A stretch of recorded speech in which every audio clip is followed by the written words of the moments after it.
지난달 30일 개최된 2학기 전체 학생 대표자 회의에서 장애인권위원회 설립에 대한 안건이 가결됐습니다.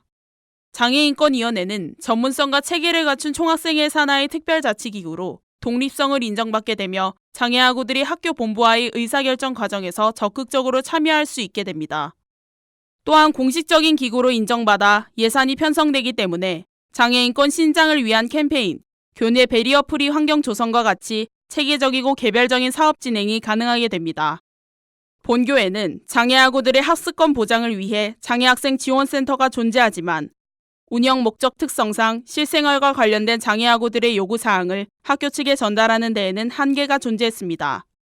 또한 장애학생이 위하다 역시 학우들의 자발적인 모임이기 때문에 공식적인 자치기구로서의 지위가 보장되지 못했습니다.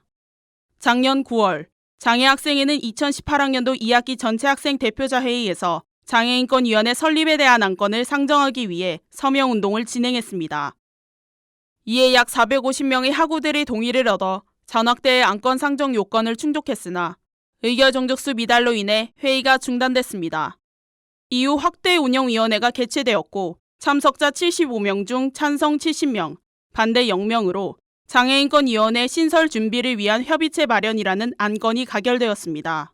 당시 제60대 온 총학생회장, 부총학생회장과 장애학생회 대표를 비롯해 8명을 중심으로 장애인권위원회 TFT가 구성됐습니다. 이후 5차례의 회의가 진행됐지만 공간 문제 등으로 인해 구체적인 논의 진행에 난항을 겪었습니다. 결국 문제가 해결되지 못한 채 제61대 중앙운영위원회로 인수인계되었고 올해 5월까지 총 3차례의 TFT 회의가 진행되었으나 진전이 없었습니다. 게다가 5월 이후에는 장애인권위원회 TFT 회의가 단 한 번도 개최되지 않았습니다. 이에 인문사회과학대학 일부 대표자들이 자발적으로 장애학생 자치기구 TFT를 구성하였고 공간 문제 해결을 위해 적극적으로 나섰습니다.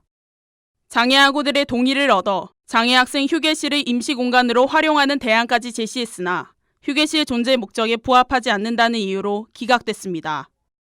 또한 기존 장애인권위원회 TFT 구성 범위 확장을 제안했으나 총학생회 측에서는 효율성을 이유로 거부했습니다. 결국 8월, 총학생회는 공간 문제를 이유로 장애인권위원회 설립이 불가능하며 2학기 전체 학생 대표자회의 안건 상정 계획이 전무하다고 밝혔습니다. 이러한 총학생회의 결정에 지난 5월 해체한 장애학생회는 리크루팅을 진행했고 9월 23일부터 5일간 장애인권위원회 설립을 위한 서명운동을 진행했습니다. 이에 878명의 학우들이 서명운동에 동참했고 상정 요건을 갖추어 장애인권위원회 설립과 관련된 안건이 2학기 전체 학생 대표자 회의에 상정되었습니다. 학우들 사이에 불편함을 호소할 공론의 장이 없다 보니 장애인 지원센터에서 만든 형식적인 간담회가 다입니다. 그 간담회에서 매년 돌아오는 대답은 논의해보겠다, 노력해보겠다가 전부입니다. 이에 장애인권위원회를 신설해야 된다는 주장을 펴게 되었습니다. 김민진 총학생회장은 해당 논의에 대해 총학산하의 특별자치기구들에 대한 개편을 진행하겠다는 새로운 안건을 발의했으나 의사정족수 308명 중 116명의 찬성, 106명의 반대로 부결됐습니다. 이후 장애인권위원회 설립에 대한 안건 논의가 재개되었고 참석자 305명 중 찬성 199명, 반대 11명으로 장애인권위원회 설립 안건이 가결됐습니다. 공간 문제나 세칙 규정 등 앞으로 해결해야 할 사항들이 상당 부분 존재하는 시점에서 장애인권위원회가 온전히 설립될 때까지 학생사회의 지속적인 관심이 필요합니다. 나아가 학내에 소외된 목소리를 들어줄 수 있는 공식적인 창구가 마련되어 정책 결정 과정에서 학우들의 의사가 보다 적극적으로 반영되어야 할 것입니다.